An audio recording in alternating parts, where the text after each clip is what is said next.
नमस्कार दोस्तों, आज हम जो हमारा इंडिया का एग्ज़ाम सिस्टम है उसकी खामियों के बारे में जो है हम डिस्कस करेंगे। इसमें हमारे देश में कितनी खामियां हैं। प्रत्येक राज्य और केंद्र सरकार के जितने भी टेस्ट होते हैं, जैसे मान लो उदाहरण के लिए हम टीचर का टेस्ट मान लेते हैं। टीचर के टेस्ट होते हैं मान लो टीजीटी का, तो जैसे उसका क्राइटेरिया एक रूपता, उसमें सिलेबस जो है उसमें एग्ज़ाम पैटर्न में एक रूपता नहीं है, बहुत डिफरेंस है, जिसके कारण जो कैंडिडेट हैं, जो एस्पायरेंट्स हैं, जो तैयारी कर रहे हैं, उनको बहुत जो है फ्रस्ट्रेशन होता है इस मामले में। वो भी का जायज़ सी बात है, क्योंकि इसमें सरकार ने जो है देखना चाहिए था कोई एक पैटर्न, वन नेशन वन, जैसे पेंशन का इन्होंने पीछे किया था, इसी तरह one nation one exam pattern होना चाहिए, ताकि कैंडिडेट को इसमें कोई दिक्कत ना आए तैयारी करने में। जैसे उदाहरण के लिए टीजीटी का हम उदाहरण लेते हैं। मान लो हरियाणा का एग्ज़ाम हम दे रहे हैं, तो हरियाणा में टीजीटी भर्ती के लिए अलग सिलेबस है। फिर हम यूपी का लेते हैं, यूपी में जो टीजीटी के लिए अलग सिलेबस है। मान लो कोई इंग्लिश पोस्ट के टीजीटी के लिए है तो उसका अलग सिलेबस हरियाणा में रहेगा, यूपी में अलग रहेगा। राजस्थान का अगर कोई हम एग्ज़ाम देना चाहते हैं, वहाँ का पैटर्न अलग है, एग्ज़ाम पैटर्न।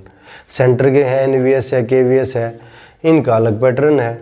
ये क्या मतलब हुआ भाई? क्या इनमें एक रूपता नहीं होनी चाहिए? सभी में एक समान होना चाहिए। हाँ, जो राज्य अपने वरीयता देना चाहता है कैंडिडेट्स को अपने राज्य के, उसमें वो अलग से एक थोड़ा सा 15-20 नंबर की जो है जीके उसमें अपनी इंक्लूड कर सकता है राज्य की। जैसे हरियाणा में हरियाणा जीके, राजस्थान में राजस्थान जीके, यूपी में यूपी की जीके जो वहाँ की है राज्य की, वो अलग से ऐड कर सकता है अगर वो अपने जो है कैंडिडेट को वरीयता देना चाहता है अपने राज्य के। लेकिन और जो पैटर्न रह गया 80%, वो तो कम से कम एक रूपता है सेंटर के पैटर्न में भी और राज्यों के पैटर्न में भी, ताकि कैंडिडेट को अलग अलग इतनी ज़्यादा तैयारी ना करनी पड़े।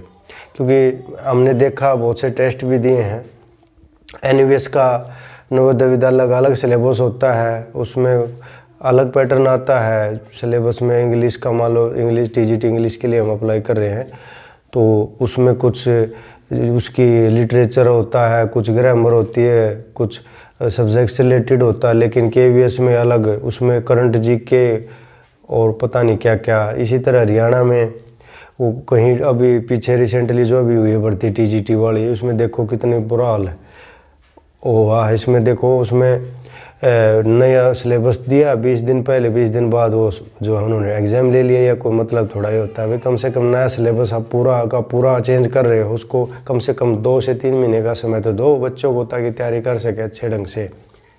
लेकिन ऐसा नहीं हुआ, उसमें कहीं ट्रैफिक रूल डाल दिया, कहीं एनवायरनमेंट डाल दिया, और सिलेबस पता नहीं क्या क्या उसमें अलग से वो कर दिया, एकदम नया पैटर्न चेंज कर दिया। तो इसमें जो है नेशनल लेवल पे जो है सभी राज्यों के साथ मीटिंग करके हमारे जो है कैबिनेट जो केंद्रीय है उनको देखना चाहिए, और इस मुद्दे को जो है जो सभी राज्यों के एमएलए एमपी हैं उनको उठाना चाहिए। उन्होंने संसद में, राज्य की विधानसभा में रखना चाहिए, ताकि सभी एक नेशनल लेवल पे जो है इसका एक क्राइटेरिया बन सके, एक रूपता आ सके सिलेबस में।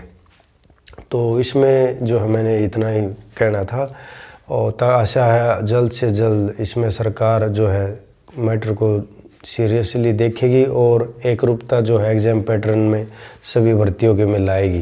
क्योंकि जैसे और ग्रुप सी और डी की कॉमन जो भर्तियाँ हैं, जैसे क्लर्क लेवल की है और लेवल हैं जिनमें अलग से डिप्लोमा डिग्री नहीं है, उनके में कॉमन आप जो है टेस्ट ले सकते हो, वो कॉमन टेस्ट कर दो उनका। लेकिन जो डिप्लोमा डिग्री है उनके लिए आप अलग से रखो, लेकिन पैटर्न एक हो सभी नेशनल लेवल पर। ये नहीं भी राज्यों का डिप्लोमा डिग्री का अलग है, वही सेम डिप्लोमा डिग्री किए हुए उसमें राज्य में अलग है, इसमें अलग है।